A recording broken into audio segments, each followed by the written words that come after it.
Hey guys, you're your best fight friends.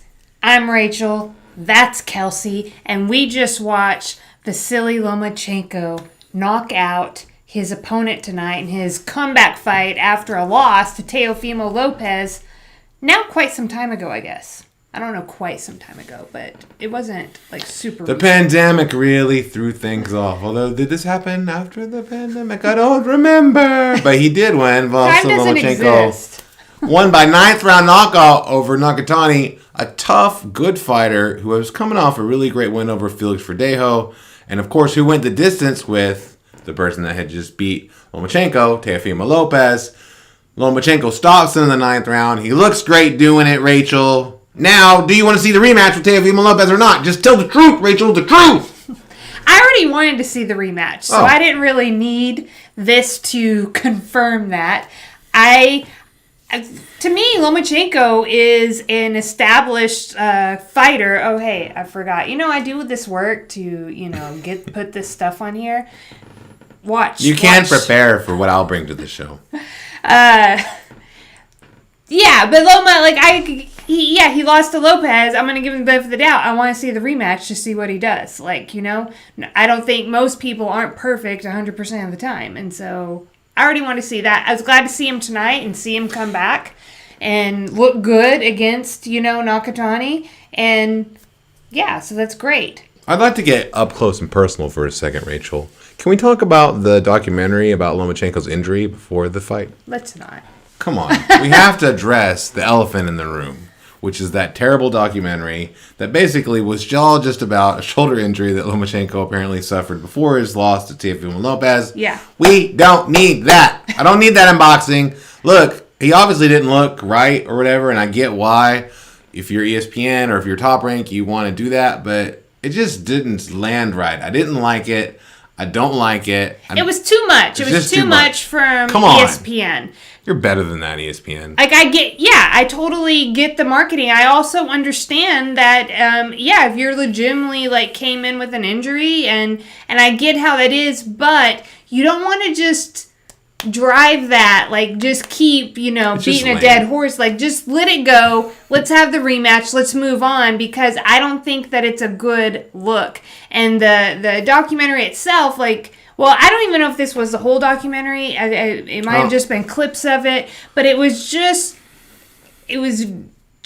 beating that drum in a very slow, elongated kind of way, where I was like, oh my gosh, when will this end? And I've never watched this before, but it made it feel like it was lasting hours. Come on, ESPN. So I'm just not a fan of how they market boxing. And we talked about this. Part of the problem is an overall problem with boxing where you have, I don't know, what do you call them, channels, whatever it is that shows the events, that they have a vested interest in specific fighters. Yeah. So then it filters down from everybody at ESPN to even the commentating team. Yeah. It almost makes it insufferable. It is. Even tonight, to hear the commentators, which I think are pretty good commentators, especially Andre Ward, but to hear them, lavish heap praise upon Lomachenko, who's a great fighter and who had an excellent performance, but for basically doing something that everybody knew he was going to do, right? He was minus 1,500 right. Going into the fight.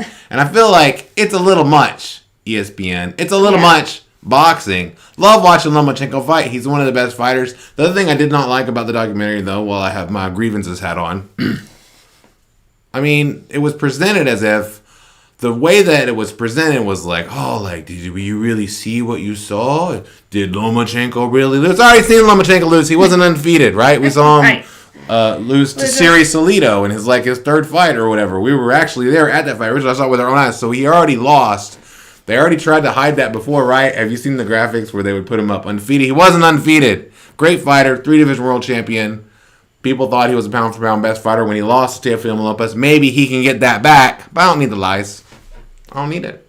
Yeah, it's just it's a little much. It's a little over, just a little over the top, and I don't think it does a disservice to Lomachenko is what I think that it does. Because there's no reason I should have these feelings, because they're showing his face and then doing all this, and I'm like, bleh. Yeah. And he's a great fighter. I'm a fan of Lomachenko. I love watching him fight. I think he's a really great fighter, and I like to see great fighters get in the ring and do what they do. Yeah. And so the fact that this is making me feel a little like, it's not a good thing, because I'm already I'm a fan. Like, I should be like, imagine if you're like on neutral about Lomachenko, or you're not a fan. Like, it has to be absolutely like insufferable. Yeah. And yeah, so just a little less of that. But I do want to see the rematch with him and Teofimo Lopez. Yeah. Teofimo Lopez Sr. was at the fight tonight, and he seems to be all about it. He was,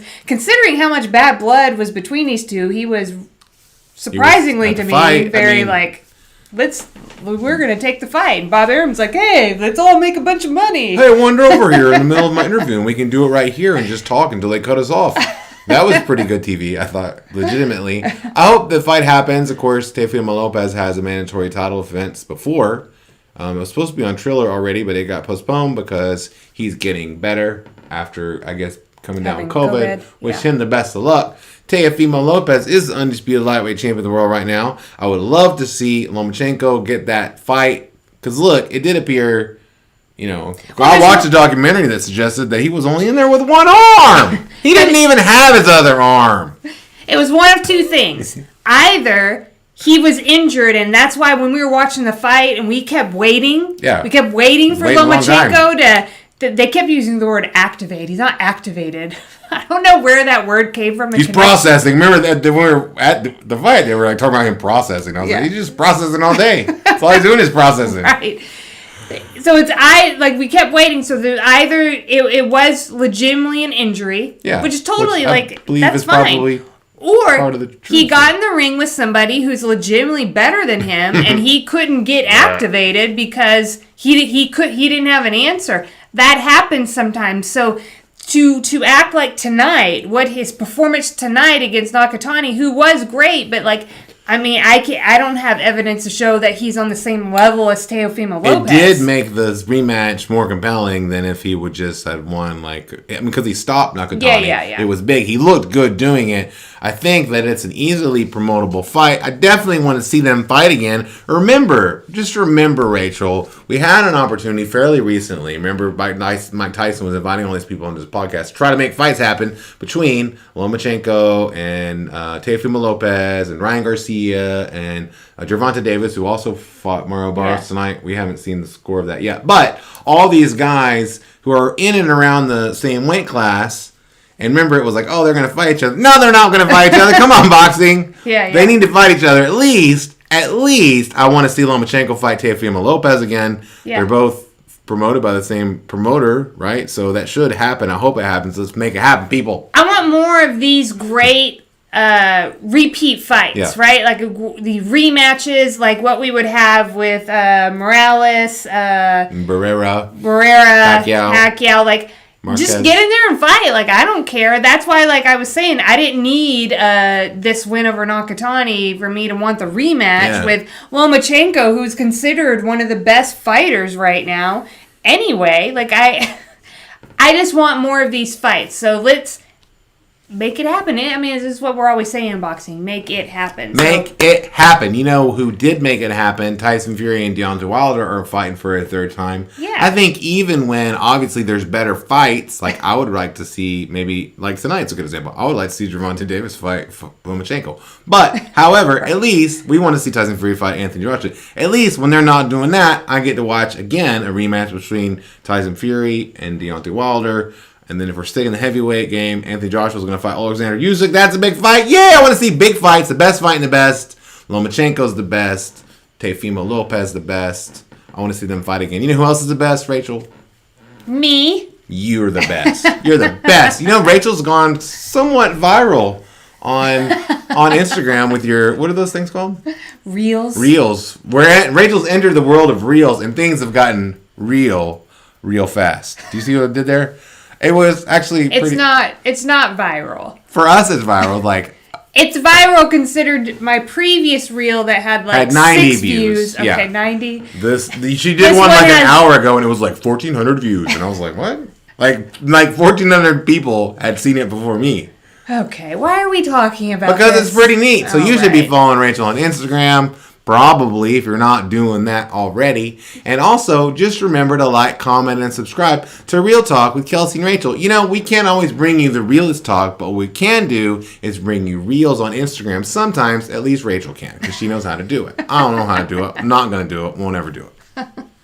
Hey guys, thanks for tuning in, and we will see you next time we're doing a show for YouTube.